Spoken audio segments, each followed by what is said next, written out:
Oh, Hades, you finally made it. How are things in the underworld? Well, they're just fine. You know, a little dark, a little gloomy, and as always, hey, full of dead people. What are you gonna do? Welcome to MsMojo, and today we're counting down our picks for those Disney characters that are the most out there, whether in a good or bad way. Where the heck are my mannerisms? Refreshments for all. Coming right up. Number 10, Pleakley and Jamba, Lilo and Stitch. What are you doing? Nothing?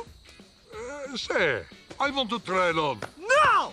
Say! Hey, Al! You're just jealous because I'm pretty! Granted, Pleakley and Jamba are both aliens from totally different worlds, so maybe their personalities are considered normal where they come from. But judging by the Grand Councilwoman's reaction to them, we suspect not. Don't let those two get on my ship. Neither one of them knows about Earth customs, so part of their strangeness comes from them simply trying to fit in, and not knowing exactly how to figure out what fitting in means here. Which, of course, is also what the whole film is about. Jumba's weirdness tends to be a bit subtle, certainly compared to the worried and anxious Pleakley. He's very persuasive. Persuasive? What exactly are we doing? But their odd ways of expressing themselves endear themselves to viewers and make a fun movie even more entertaining. Well, that'd be a bad idea. These are extremely simple creatures, miss. Number 9, Jafar, Aladdin. Oh, dear.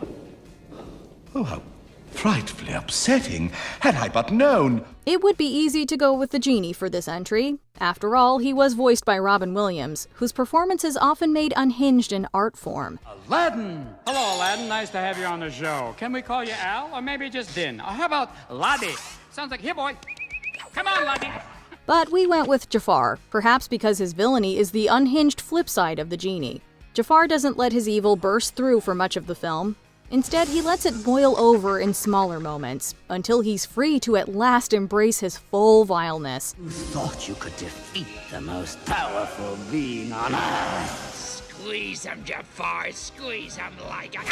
Like, stripping the Sultan to his skivvies and making him an actual puppet? That's a little extra. And of course, wanting to become a genie so he can be all-powerful. Very scary. The universe is mine to command, to control!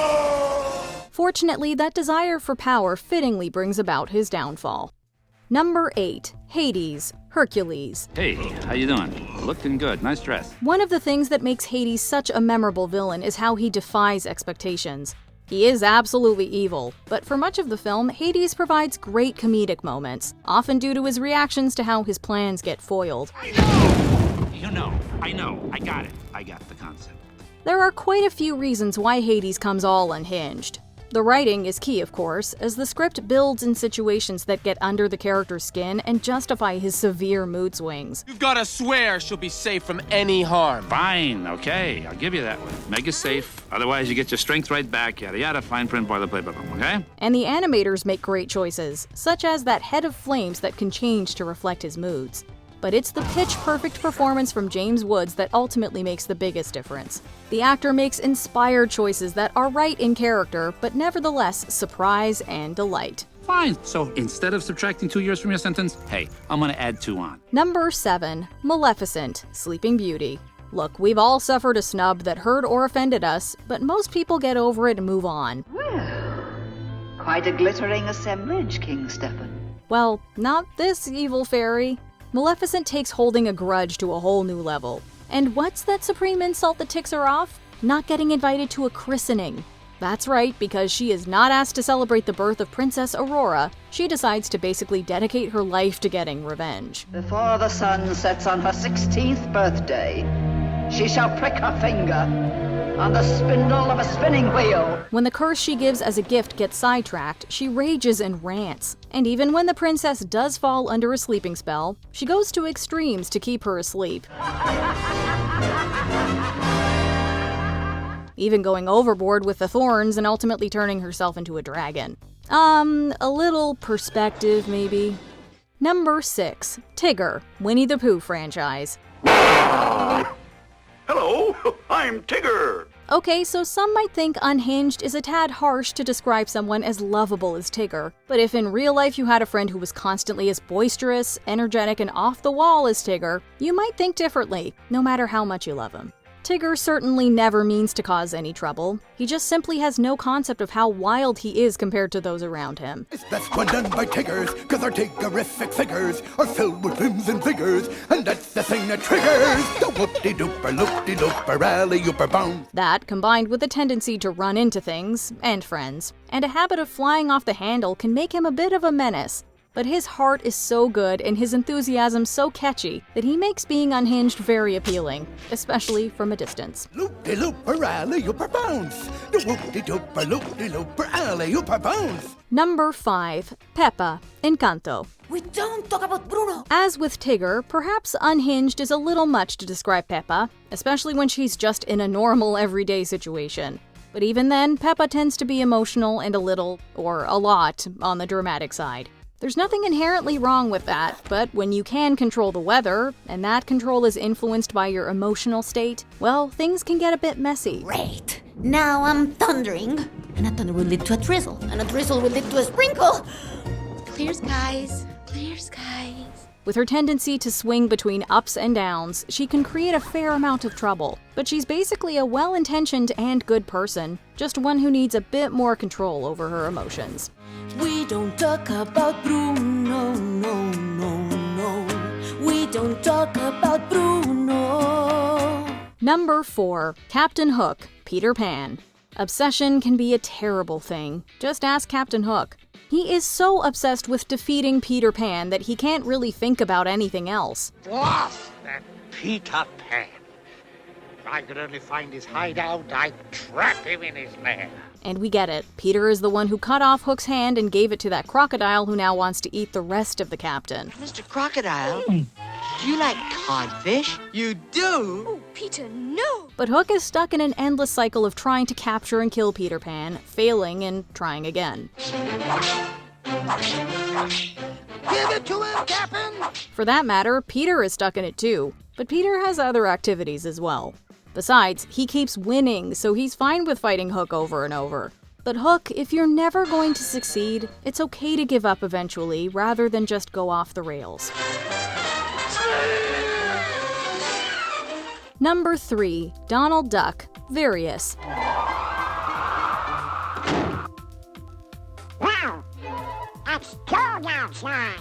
You know, when he's not irritated, Donald is as sane as you or I. But once the duck's hair trigger temper is set off, it's batten down the hatches time, and we wouldn't have it any other way.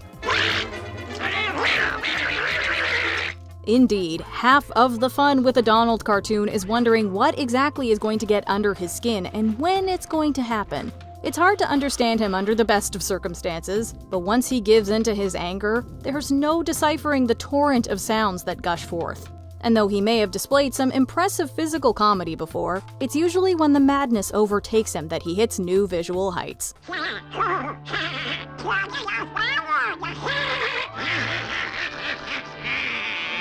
Number 2. The Mad Hatter, Alice in Wonderland. You were saying that you would like to see... Pardon me.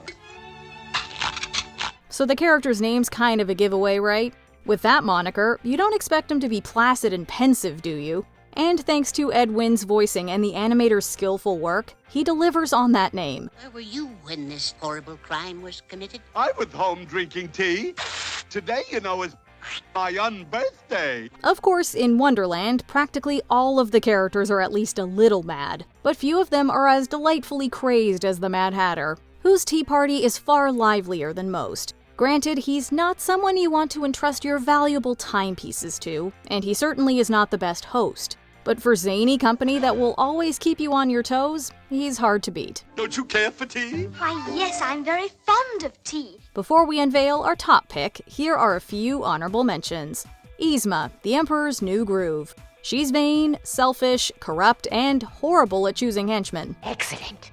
A few drops in his drink, then I'll propose a toast, and he will be dead before dessert. Which is a real shame, because it's going to be delicious. King Magnifico, Wish. The demented king destroys wishes, and parts of the Disney canon. So glad you could join us. How's the whole taking your wish into your own hands working out for you? Mr. Toad, The Adventures of Ichabod and Mr. Toad. That manic look in his eyes means there's no stopping him.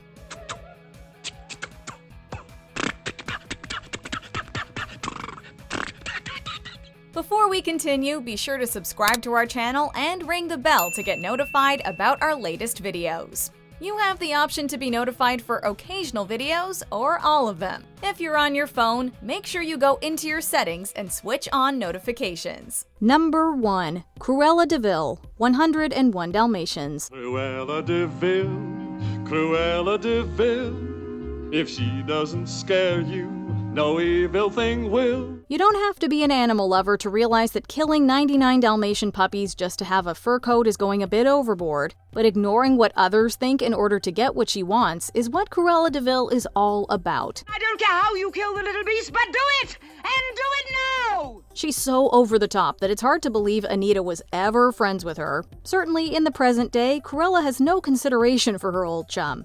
She also has no qualms about insulting Roger. Yes, I know. I know. Roger's songs.